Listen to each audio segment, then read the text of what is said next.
Hi, I have come out with my own paints. Let's go ahead and swatch the 24.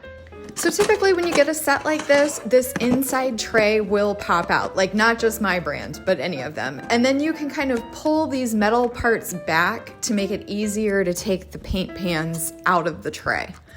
Once you take the paint pans out, each one is covered in a sticker. So there's a little like seam on the right side of the paint pan, and I just peeled the sticker off.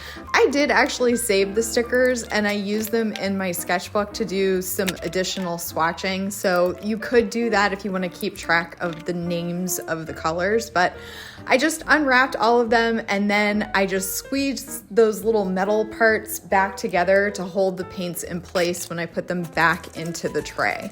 I sprayed my paints and then I do my swatches. So I let the color activate for a couple minutes and then I just kind of go down the line making sure that I clean out my brush each time. But you can see that the colors are super vibrant. At this point I did switch over to the other card so that the colors will all be in the same line so that I can easily identify them when I look at the paint palette. And when you're done with that first line, you're just gonna move down to the second line back on that other swatch card so that when you lay them side by side, they accurately represent what is in your set. And you may decide to keep the colors in exactly the same order that they come in, or you can switch them up to whatever order you want. I just suggest that you put them in whatever that order is before you swatch them so that you know what's what. The swatch card is just there to remind you where each color is, but as you paint, you're gonna learn which color is which, and you'll rely on the swatch card a lot less. Nothing in this process is different for the 12 color set. You're gonna do it exactly the same way,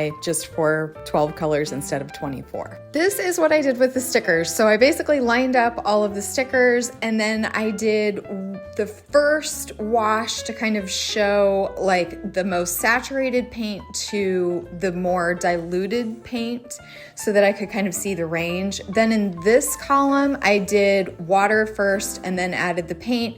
And then the last column, I did a square of paint and then lifted some of the color out to see how well it lifts. Everybody kind of has their own method for swatching, but at the end of the day, you just want to have a quick reference to know what color is what. And don't forget, let your paints dry out before you close them up when you're done painting. That'll keep them nice and fresh.